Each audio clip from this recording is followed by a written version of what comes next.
Hey folks, let's learn something new about the oil and gas industry. All right, today we're going to talk about the traits of an oil and gas sales expert. So if you were looking for an oil and gas sales expert, how would you know you have somebody that can do the job? And of course we say oil and gas sales expert, but I'm talking about any consultant, any oil and gas consultant. So there's certain things you can look for to let you know if this person or this company is somebody that can actually move the needle for you. So let's just jump right into it. Number one, have they ever been offshore? Now, I'm not saying that a good consultant cannot be good if they've only if they've been offshore. What I am saying is that about 70% of the spin in this industry is offshore. And if you've never been offshore, do you really know this industry? We've been offshore a million times, and it's a different world.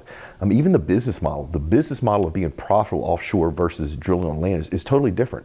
And you need to know that. And if you don't know that, are you really an oil and gas sales expert? Are you really a consultant that can help a company generate revenue? The next thing is, what oil and gas organizations are they members of? This industry is very much relationship based, it's very political, and there's organizations out there that you have to be a member of if you want to get plugged into the politics and to the higher level relationships. So one of the big groups out there is American Petroleum Institute, API. We set the standards for almost everything offshore, and we're also the second biggest political lobby group in the US, right behind the ARP. Well, I'm on the board of directors for the Houston chapter. I'm also a member of SPE, IADC, so on and so on. I do STEM's teaching on Fridays as a volunteer through the Society of Petroleum Engineers. So as a company, we're very plugged into the politics of oil and gas industry, and we do a lot of that through our memberships. And so if you're talking to somebody, if they're not a member of any oil and gas associations or any organizations like that, do they really know the industry? The next thing is, can they name the four segments of the industry and explain the differences? The oil and gas industry has four segments. You have upstream, which is getting oil out of the ground. You have midstream, which is moving it. Think pipeline, rail, super tanker. You have downstream, which is turning it into stuff you can sell and selling it. So think petrochemical refining, fuels refining, ethylene crackers, plastics, fertilizer, all that's downstream. And then things like Jiffy Lube, Mobil 1 racing oil, all that's actually selling this stuff, right? That's the four segments. Now, can they explain how oil gets from the ground to the fuel tank of your car? It's a very complex project, from that drop oil being discovered until the moment it turns into fuel in your car. And somebody should be able to talk you through that. If they can't, they don't know the industry, and I'd be suspect they could actually help your business. Next thing is, can they give you a current picture of what's going on geopolitically in the oil and gas industry? The oil and gas industry is global. It's not international. There's a difference. Walmart's international. So there's Walmart's in Mexico. But if you go there, that manager of that Walmart is from the US, right? It's international. It's a little piece of America stuck in another country. The oil and gas industry is global. So if you go to an office of Schlumberger in Mexico, the people that work there are Mexican. If you go to Chevron office in Rio, Brazil, they're Brazilians. Same way in Norway, they're Norwegians. This industry is truly global, and it's a global commodity. So geopolitics are a big driver in this industry. Can somebody explain to you right now the change in laws in Mexico, how that's affecting geopolitically? The risk that's going on in the Middle East. Why is the US supporting Iraq? What's going on with the fines in Israel? What about the change in laws in Mexico and Argentina? What about the Russia's economy being clamped down because of these low crude prices? What about China's increased consumption? Can somebody give you a high-level picture of that? If they can't, there's no way they understand the industry, because it's so important, such an important driver, the geopolitics in the oil and gas industry. Next thing is, can they define some of the terms that are unique to this industry? Do they know the lingo? If you ask them what a NOC is, or a super major, or fracking, or a BOP, or a PIG, do they know what that is? A NOC is nationalized oil company. These are oil companies that are owned by the governments. Things like Saudi Aramco, Petrobras, Pemex, those are all national oil companies. And you have the independent oil companies, the IOCs. And of those IOCs, you have what they call the super majors. And the super majors are the companies that do it all. Upstream, midstream, downstream, and service. There's only 5 of them, right? There's Total, there's BP, there's Chevron, there's ExxonMobil, and there's Shell. So only 5 super majors. But can the person you're talking to define what a super major is? What is a BOP? A BOP is a blowout preventer. It's what you use when you're drilling to control that well, but you can drill through it, which is a little bit different than a tree. A tree does the same thing. It allows you to control that well, but it's after you go into production and you can't drill through it. What's a pig? Right? A pig's the thing you make bacon from, but in the oil and gas industry, a pig is something used to clean out a pipeline. So if the company and the people you're talking to can't give you an insight to some of the lingo, do they really know this industry? I say they don't. Then the next thing is, do they have a successful background in generating revenue from this industry? And that is different. Do they have a sales or marketing background in oil and gas? And let me explain the difference. I could easily work for Halliburton and be a sales guy, which means I now have sales experience in oil and gas, but I have never generate revenue for a company outside the industry. That's a completely different animal. So if you're engaged with somebody and you're looking to generate revenue from the oil and gas industry, have they done it before? Because if they haven't, I would suspect whether they could actually help you. We've done it a bunch. Next thing is, do they have a location in or near Houston, Texas? Now, a lot of people think Houston, Texas is the center of the oil and gas industry in the U.S. It is, but it's much bigger than that. Houston, Texas is the epicenter of the oil and gas industry globally. So any oil and gas company on the planet most probably has offices here. Saudi Aramco, CNOOC, Petrobras, Pemex, they all have offices here. So it's the reason we're here, right? We're here because this is the epicenter of the oil and gas industry, and whatever consultant you're using, if they don't have offices here, or at least people here, do they really know the industry?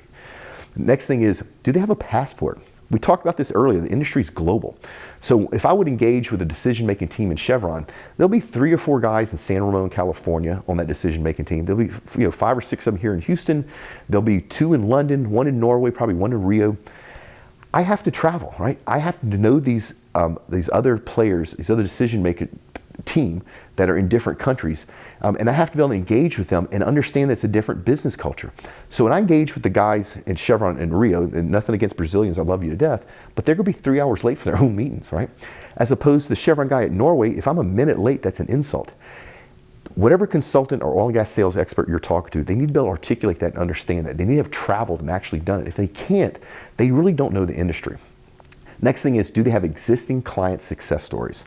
If you Google modalpoint reviews or modalpoint testimonials or something like that, you'll see a whole slew of testimonials from some big companies, some senior management about how we move the needle for them, right? If you're engaged with a consultant that can't give you existing client success stories, that tells me they've never done it before, which means the odds of them successfully helping you are pretty slim. Next thing is, can they explain why the oil and gas industry is different than any other vertical? If you look at other verticals, we'll take big box retail. That's Walmart, Home Depot, Lowe's. If you make a mistake in that industry, the worst that can happen is that you lose a customer and maybe you lose your job. In the oil and gas industry, if you make a mistake, people die. And not only do people die, but you have a huge environmental catastrophe which drives shareholder value to the floor. Because of that, this industry is risk bias. It's how they think. So go back to big box retail. If you brought something new to big box retail, the way they think about it is, what is the benefit of me using this? It's the first thing that pops in their head. It doesn't mean they'll buy it, but it's how they think about it. What is the benefit? In oil and gas, when you bring something to somebody in the industry, the first thing you think of is, what is the risk of me switching from what I'm doing now? Even if what they're doing now is nothing, they still think about risk first. And there's a gazillion ways to get around that, but you combine that risk bias with the fact that it's truly global, with the fact that it's relationship based, with the fact that it's very profitable, some of the segments. And this vertical is different than any other vertical out there. And if you can't articulate that, if you haven't experienced that, you're going to have a hard time successfully selling in this industry. Next thing is, can they give you lump sum pricing? And this is a big one for us. So when we engage with a client, we sit down with the team and we actually have this big whiteboarding session where we as a team figure out what we want to accomplish, and then we actually spell out what the deliverables are, what the time frames, expected outcomes, and we give you lump sum pricing. We've done this a bunch. We know exactly how much it's going to cost. Unfortunately, there's a lot of other consulting companies out there that are basically trying to get their hooks into you. They have a day rate, right, or an hourly rate, and their goal is to increase that rate. So if they can't give you lump sum pricing, number one, do they really know what they're doing, right? I say they don't. Number two, what is their true target if they're trying to increase their billable rate? It's not truly to help you. That might be their secondary target. Their primary target is to increase their billable rate, which means the odds of them helping you are less because they're worried about themselves and not you. Next thing is, can they articulate the process they use? We have a very strict process that we follow with all of our clients that leads to success because it's repeatable. We know it works. If you engage with somebody that cannot talk you through the process that they use, that tells me they haven't done it enough or they're still trying to figure it out. Once again, it lowers the chances of your success. And then, are they totally detached from closing the deal? This one's really important. So when we engage with you, closing the deal is not even on our radar. It's out over here somewhere. We're trying to figure out if we can help you. And if we can't, we want to rapidly know that so we can go somewhere else where we can help somebody else. If we can help you and we come to agreement, then we close the deal and that's great. But our focus is, can we help? A lot of consulting companies out there, their focus is closing the deal. Once again, what is their primary target if all they're worried about is closing the deal? It's not helping you, it's making that generate that revenue, which we just don't think is a prime trait of somebody that's looking to hire an oil and gas sales expert. So you may say, Mark, what is the deal with this long ass blog post, right? Usually your blog posts are 2 or 3 minutes, and this one's 10 or 12 minutes. Well, today I was at the Houston Energy Breakfast, and I engaged with some fellow consultants in the oil and gas industry. They work for some very large companies, and we're kind of talking about this idea because there's a bunch of consultants out there that really have your best interests in mind, that are really good at what they're trying to do, that really can help you, that really want to move the needle. But then there's a bunch of bad ones out there, and the bad ones give the good ones like us a bad name. So we talked about this, said, let's come up with a checklist. Let's come up with something that we can put out there that if you're engaging with an oil and gas sales expert or any type of oil and gas consultant, you can go through and see if they are the people that will actually can help you, if they're one of the good ones. Now, I'm not saying that anybody has to get 100% of these, right? Use your gut. If somebody can get 70% of these things right, and you get a good feel for them, and they're focused on whether they can actually help you instead of closing a deal, they're probably good to go. However, if the people you're engaged with, even if they're a very large consulting company, have their sales team laser focused on money, on billable rates, on day rates, on closing a deal, walk away. They're not going to help you. They're worried about themselves. So folks, I hope this helped. We will see you next time.